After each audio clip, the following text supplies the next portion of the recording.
When Nick Kristoff asked me to join him in Boston, I immediately said, I've spent a lot of time here.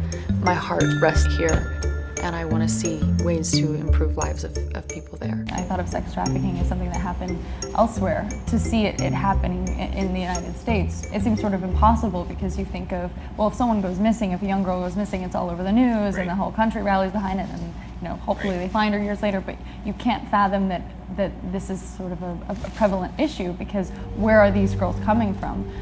Hundreds of thousands of girls go missing every year, and a lot of them end up trafficked. One of the attractions of Boston is that it has this model of my life, my choice, that seems to actually be working to some degree both in prevention and in helping these girls kind of start over. Hi, how are you? Really nice to meet you. Nice to meet you, Audrey Morrissey.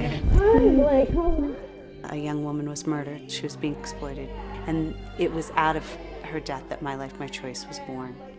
We are dedicated to ending the commercial sexual exploitation of girls. And to do that, we offer a continuum of services that are first and foremost survivor-led. So I want to welcome you guys back to session 2 of the My Life, My Choice group. I was the first survivor in Massachusetts to mentor this population. Please, I encourage you to ask questions. That's what we're here for. The most powerful thing is for women not just to be the beneficiaries of the change, but to be agents of it. There are 4 tactics that pimps use. That is force, coercion, befriending, and seduction.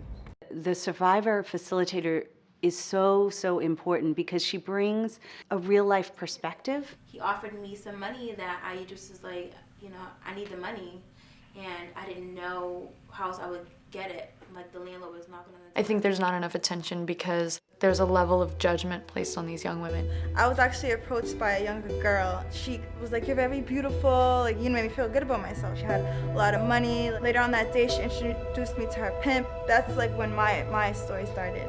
I have a greater sense of the fact that not everybody is free. And I don't know, like, My Life, My Choice has been like a second family to me. And I just have so much admiration and respect for these women for opening up and telling their stories. It makes me think, if that happened to me, would I have the courage?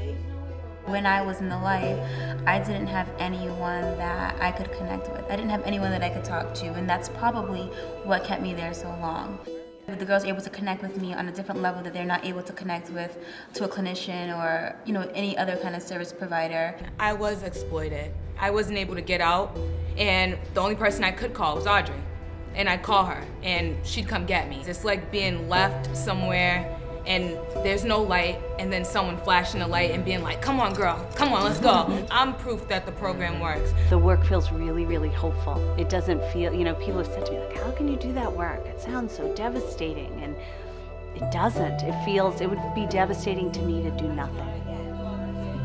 It's amazing to think that just over 10 years ago, this organization wasn't there.